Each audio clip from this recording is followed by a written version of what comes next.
trazendo ideias, ações, pessoas e projetos de impacto positivo. Hoje a gente está conversando com o Rômulo Araújo, a gente está aqui no sítio dele, o Sítio Raízes, e o Rômulo fez uma proposta para a gente muito legal, que é da gente conversar sobre as especificidades de Brasília, desde do jeito que a gente pensa o desenho, ligado com a comercialização, com a geografia, com tudo. Rômulo, obrigado aí pela oportunidade, valeu. Cara, vamos começar então, já que a gente está aqui cercado pelo café. Começa aí então. Então, aqui é uma propriedade que a gente trabalha com agrofloresta, né? E a agrofloresta ela tem como princípio a evolução do ecossistema onde a gente está inserido, né? Para algo com mais abundância de recursos. E isso aí para o nosso local vai ser um ecossistema florestal. Então a gente está trabalhando com implantação de floresta, né? E tendo renda disso, né? Então, para a gente ter renda no sistema agroflorestal, a gente tem que fazer um desenho muito bem pensado, né? Assim, que combine vários elementos, assim, não só o clima, a altitude, a latitude, o tipo de solo que você está trabalhando, como também a escala que você vai conseguir trabalhar, como o mercado que você vai atingir, né? Então é uma coisa assim que envolve várias questões para chegar naquele desenho final, né? E quando a gente trabalha com agrofloresta, a gente está pensando sempre nessa evolução do campo aberto para uma floresta. Então a gente tem que pensar também na nossa renda, como é que vai ser, né? Porque quando a gente está trabalhando muito com hortaliça, a gente precisa do campo aberto. O tempo todo o campo tem que estar aberto, que são hortaliças são culturas de ciclo curto, né? Então são da primeira etapa da restauração do ecossistema, digamos assim, né?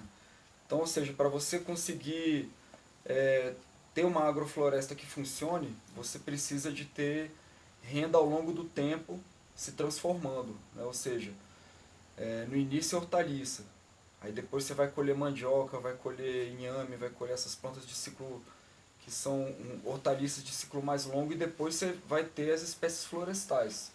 E aí dentro dessa questão assim de escala, né, tem vários limitantes para a gente trabalhar com algumas frutas, por exemplo, né?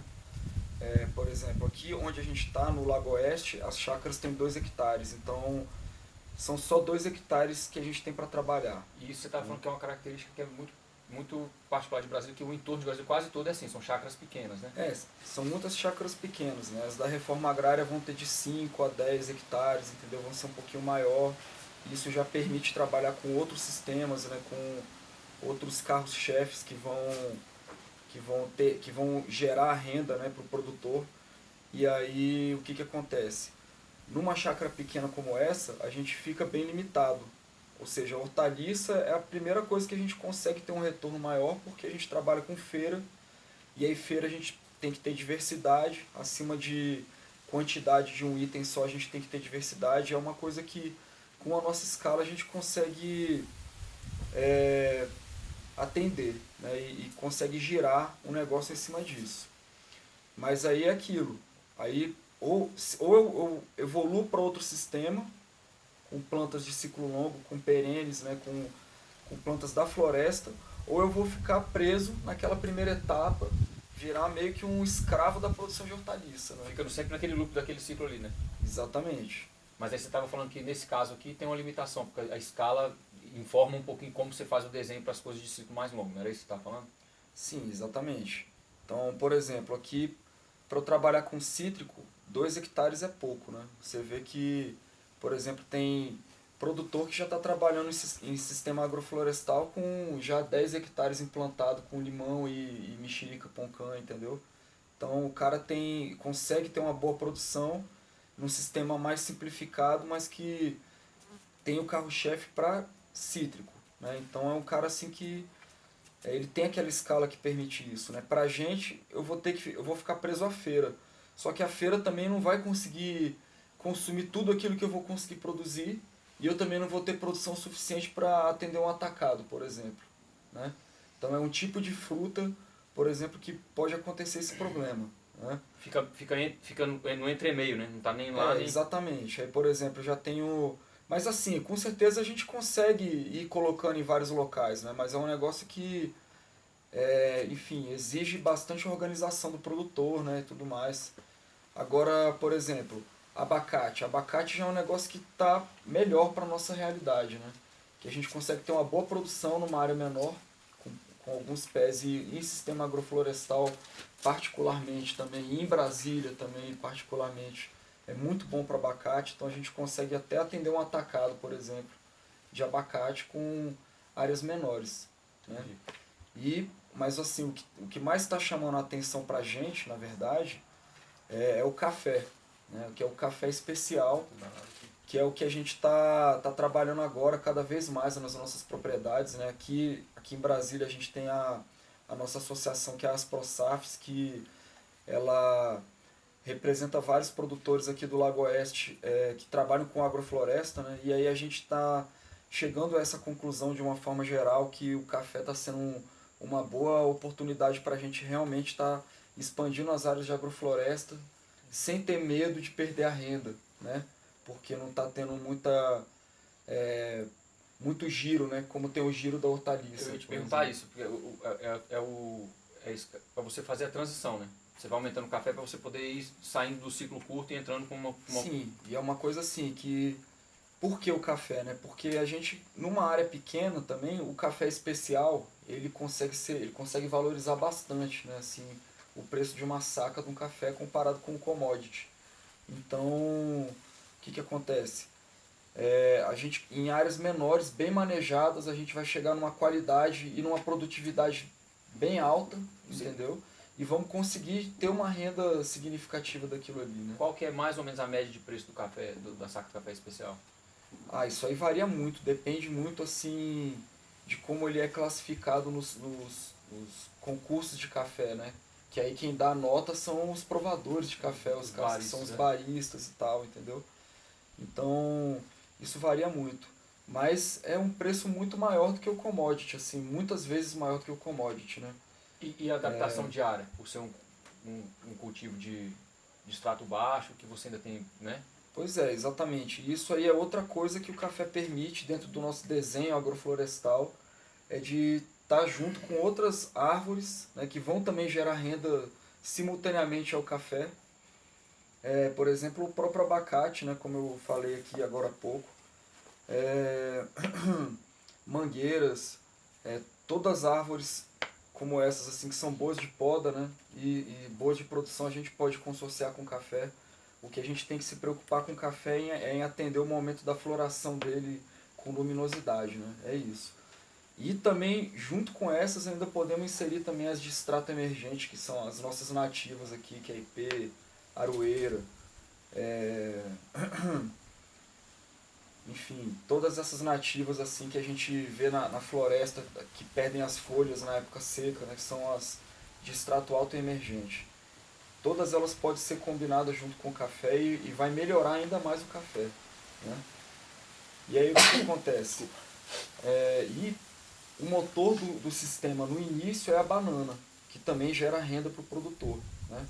Então, ou seja, ela tanto vai gerar renda e vai atender o mercado da feira, muitas vezes em alguns momentos também o atacado, quando a produção chega com força, né?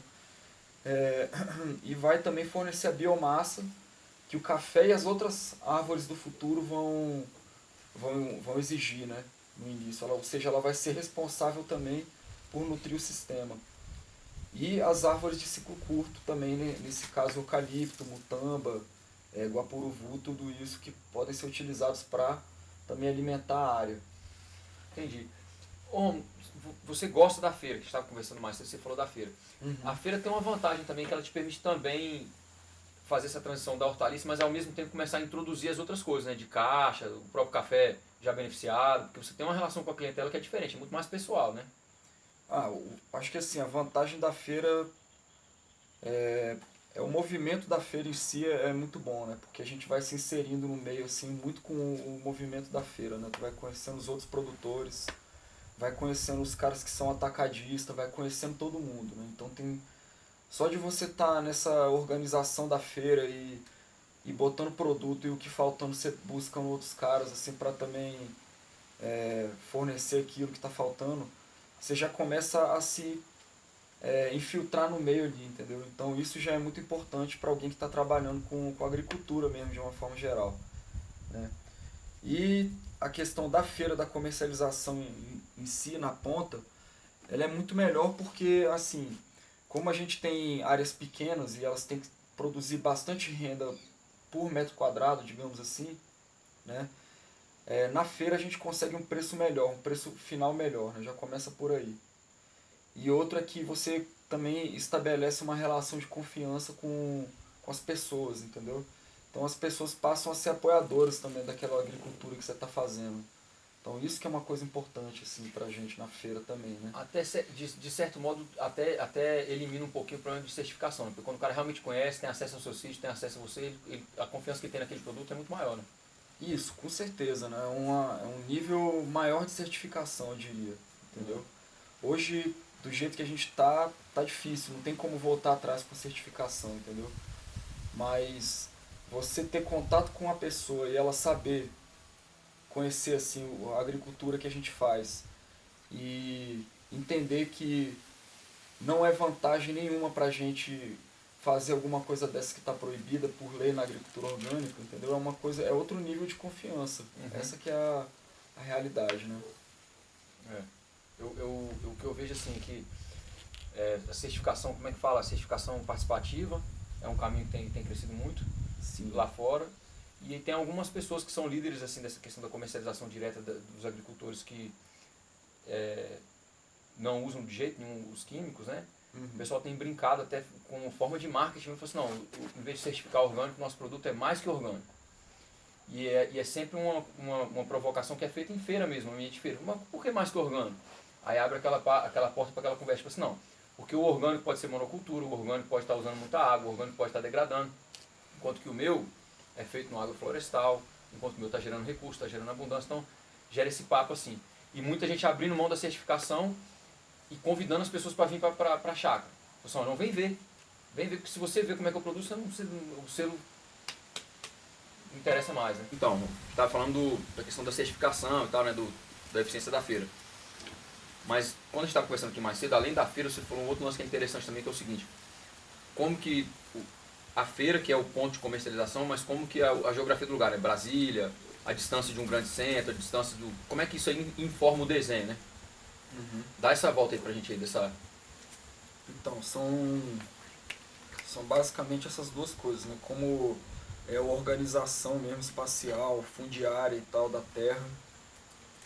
Por exemplo, Brasília está cercada por vários núcleos rurais, vários assentamentos que produzem hortaliça, né? Ou seja, vários pequenos produtores e que tem muita capacidade de produzir muita verdura, né? Ou seja, tem um mercado grande aqui e a oferta tende a crescer cada vez mais, né, no orgânico. Isso é uma coisa que está acontecendo. E fora isso, as nossas condições mesmo de altitude e latitude aqui em Brasília, por exemplo, aqui no Sítio Raiz a gente está a 1.250 metros. Né? Você vai até 900 metros ali em São Sebastião, aí fica em torno de 1.000 metros, entendeu? Então, ou seja, uma altitude que é muito boa para a gente produzir várias hortaliças, né? Em grande parte do ano. Então, ou seja, o mercado está cada vez mais ficando saturado com produtores de hortaliça, né? E aí, por outro lado, além dessas hortaliças que... Isso mesmo no orgânico, Rom? Mesmo no orgânico. A tendência é essa cada vez mais. Saturação. Saturar cada vez mais. Folhosa mesmo, já tem muito produtor de folhosa aqui. Mas muito, né? Só que é aquilo, quando bate a chuva, falta no mercado. Né? Então é uma coisa que tem seus momentos, né? Cada momento tem uma questão diferente. E aí o que acontece? Fora isso, tem outras plantas também que vão muito bem aqui, né? Que não são hortaliças, né? Por exemplo, aqui, nessas áreas aqui, como tem um solo mais arenoso, aqui as raízes vão muito bem, a mandioca vai bem, né? Inhame vai muito bem aqui, Yacon, batata Yacon vai muito bem aqui também. E na questão das frutas, o café por estar numa altitude de 1.250 metros, né, ele vai muito bem aqui, ele dá muito sabor, né, muito aroma. E está chamando muito a atenção das pessoas, dos baristas, né, dos especialistas aí e tal. Porque aqui a gente não tem uma tradição muito grande de café especial, né? Isso é uma coisa que está chegando mais de Minas ali, o pessoal lá da Serra do Caparaó. Mas você falou que tá começando forte, né? Tá começando forte e o pessoal tá ficando bem surpreso assim, com o resultado que tá tendo o café que está sendo plantado em sistema agroflorestal, com esse desenho que a gente tem feito, né? Assim, com banana, com eucalipto e outras árvores de poda assim, que a gente mistura junto. Qual que é o feedback, vamos da galera que trabalha com café especial? É de aroma, de riqueza de sabor? O que é a... É do tamanho do grão, né? É da maturação, do enchimento do grão mesmo, né? Tá ficando um café bonito, grande, assim, graúdo, com o grão bem cheio, bem pesado. A produtividade mesmo dos pés é muito alta, entendeu? Aqui nesse sistema que a gente tem feito. E o sabor e o aroma dele tá ficando muito bom, né? A gente tá melhorando cada vez mais também assim, o processo de colheita, de seleção, né, de secagem, armazenamento do café para conseguir melhorar ainda mais, né? Porque esse pós-colheita é muito importante também, assim. A gente pode dar uma volta daqui a pouco, dar uma explicada nisso, né? Claro. Massa. Então, e aí você acha que nessa transição então da saturação das hortaliças e tal, tem muita gente caindo pro café. Tem outros cultivos que são mais característicos aqui de Brasília, porque a gente estava focando no papo anterior aqui em entrevista, a gente estava falando muito da situação particular de Brasília, né? Então, na verdade, assim, eu vejo que tem muitos assentamentos, né, de reforma agrária aqui no Distrito Federal, onde os agricultores vêm de uma cultura onde os pais já plantavam café também, entendeu? Já tem muita familiaridade com a cultura, só que não tem familiaridade com o café especial, né? Então é uma coisa que já tem meio caminho andado. E eles aprendendo essa questão da seleção, da colheita, de uma colheita homogênea, né? Da seleção, do armazenamento com cuidado, né? Da secagem na sombra, tudo isso.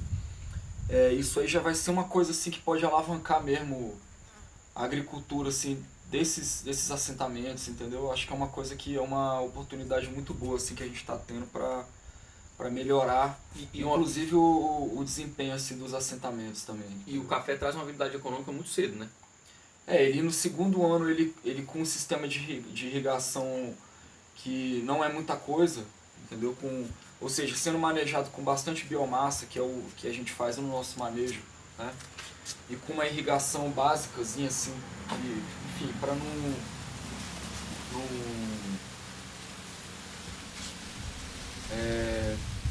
secar demais na para não, exatamente, para ele não passar estresse, pra gente passar ou melhor, dar o estresse nele na hora certa, né? Uhum. Porque essa é a questão, para ele dar uma florada homogênea, ele precisa de um estressezinho hídrico. Então, para você conseguir fazer isso, né, você tem que ter uma irrigaçãozinha básica, aqui na nossa região é necessário. Né? E aí, mas aí como é que é esse esquema? Deixa eu só para eu entender, desculpa.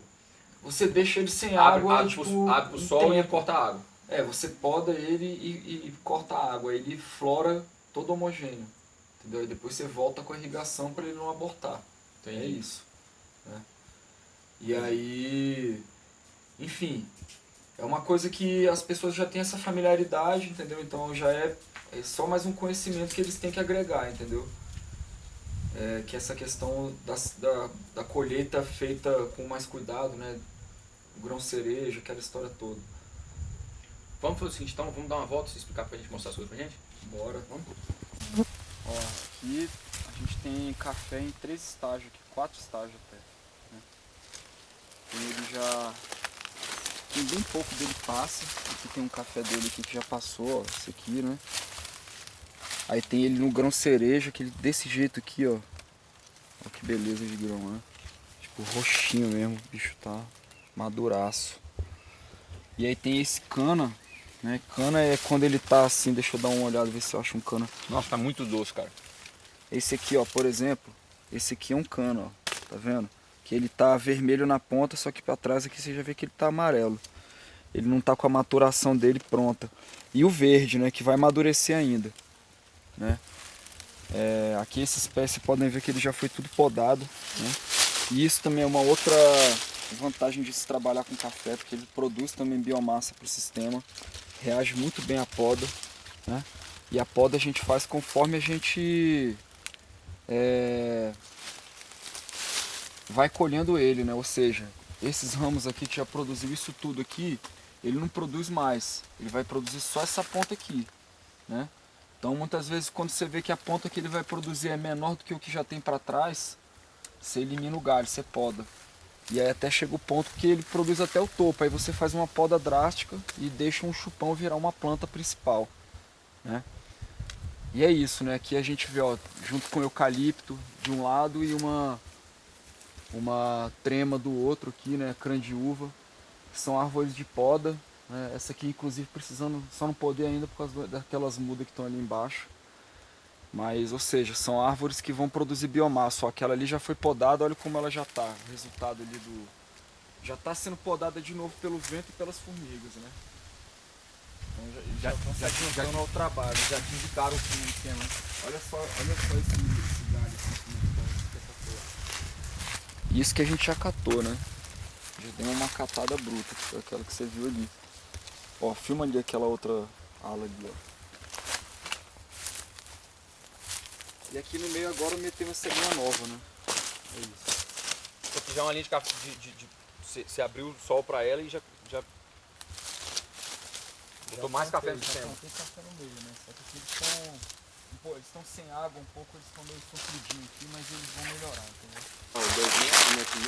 1,25 por 2,5. Tá. Mas uma dúvida que eu tenho, Romulo, só para eu ter uma ideia assim, uma linha dessa aqui, numa colheita de 1 ano, você acha que você tira quanto do café já beneficiado? Você tem como ter uma ideia de mais um chute, assim, se é coisa de 1 kg, ou de 2, ou de 5, ou meio quilo? Numa linha? Numa linha, assim, só para ter uma ideia, ou por uma planta. Linha dessa aqui vai dar pelo menos no mínimo uns 20 a 30 quilos de café 20 a 30 beneficiado. quilos? Uma linha? É. Quantos quilos Olha você aqui, tira? Ó. Isso aqui é café pra caramba, velho. Quantos quilos você Fica tira recheado, né?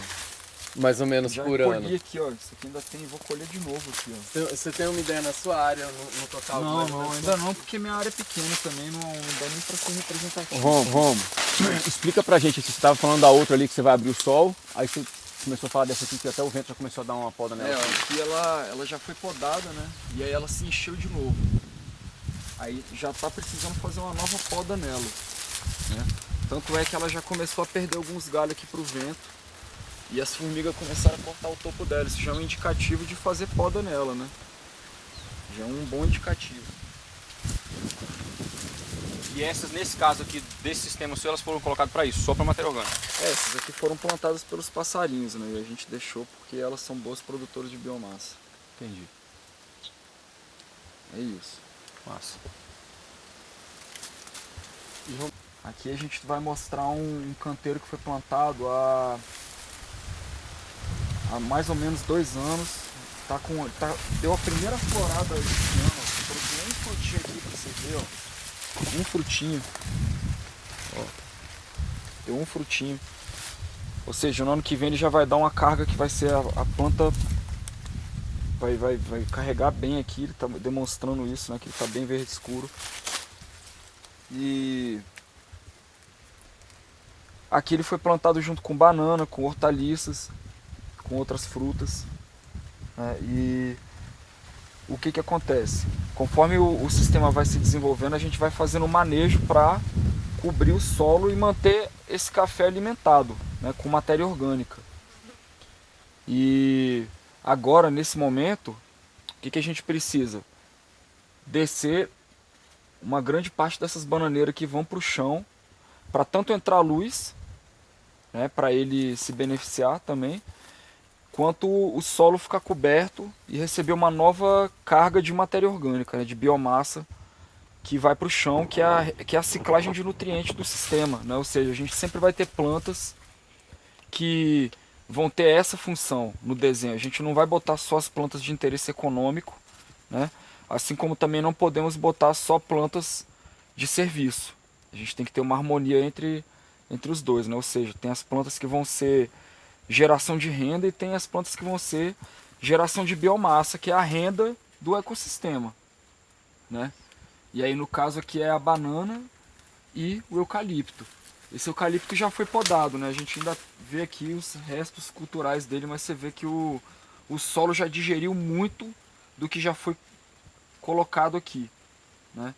Então agora a gente precisa botar mais biomassa para cima do solo, e essa biomassa já foi produzida novamente. Então essa que é a lógica, né? E nisso tudo o cafezinho e as outras plantas vão se criando, vão se alimentando. Isso aqui é a próxima etapa da sucessão natural, é o abacate, é o café. Ô Romo, só uma pergunta. Dentro desse esquema de manejo que você está falando aí, essa seria a época do ano que você abre luz, que você é essa época agora mesmo? Agora é a época que a gente abrindo a luz, a gente vai dar um impulso na floração do café. Aqueles cafés lá, que já estão mais maduros, você vê que eles já estão tudo começando a ter botão na ponta dos ramos que não produziu o ano passado, entendeu? Então agora é um momento também que você pode abrir para entrar luz para o café.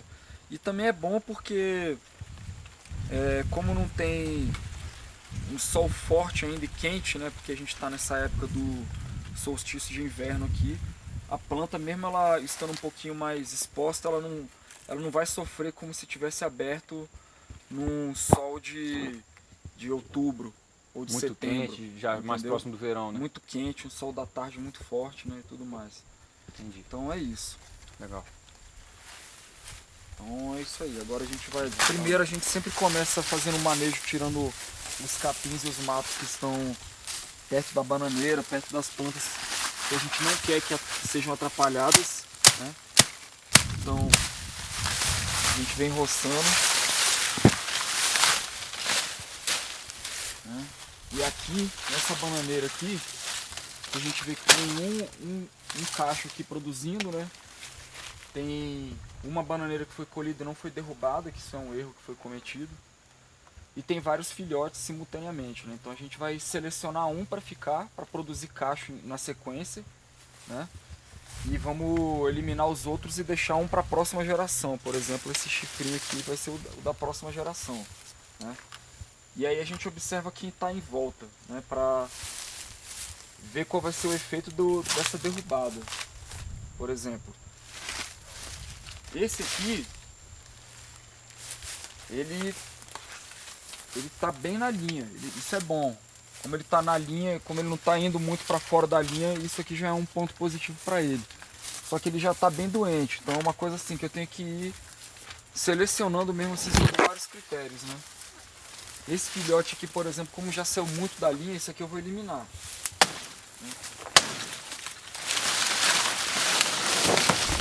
E aí quando a gente derruba, o ideal é mínimo impacto possível, né? Para não correr risco de amassar uma plantinha, alguma mudinha, né? E aí picando o material o máximo possível também.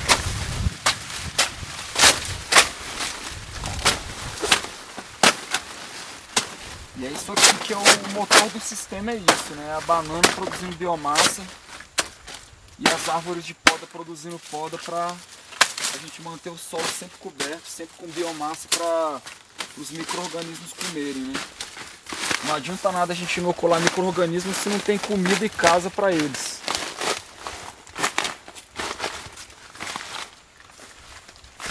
E isso aqui é justamente isso, né? O alimento que eles precisam e o abrigo.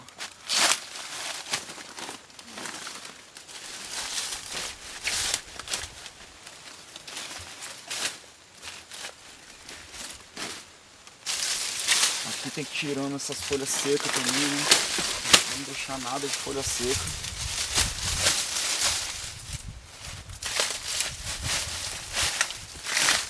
de eliminar as bananeiras, não vai deixar pouco também.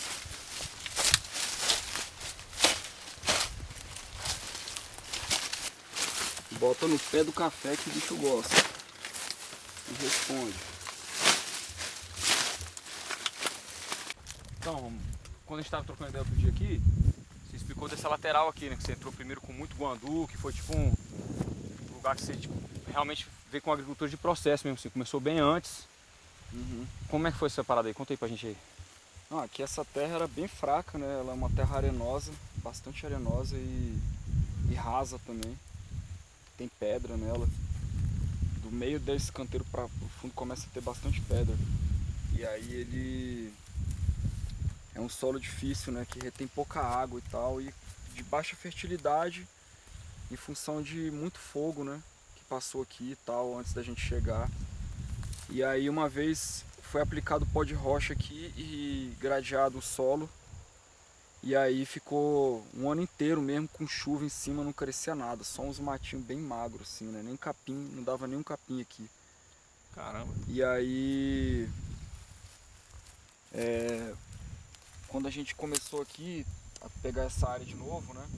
A gente veio fazendo uma roça de milho aqui. Então a gente adubou para produzir milho, só que bem localizado mesmo, né? Porque foi, ou seja, aqui dá uns 8.000 metros quadrados essa área inteira aqui, né? E aí a gente plantou uma roçona de milho aqui na safrinha de 2017, né? Aí junto com o milho a gente plantou feijão guandu. E aí adubamos com uma dose baixa de urim por planta e cama de frango um pouco também, localizado, sem ser na área inteira, sem jogar distribuindo na área inteira. E aí choveu, né, o restinho de chuva que tinha, produziu um milho. O guandu se estabeleceu, só que ele cresceu mais ou menos isso aqui, né, uns 70 centímetros. E ficou durante a seca inteira verde sem morrer, né? Que essa é a qualidade do guandu, é essa. Por um solo raso, com pouca água, ele consegue se estabelecer e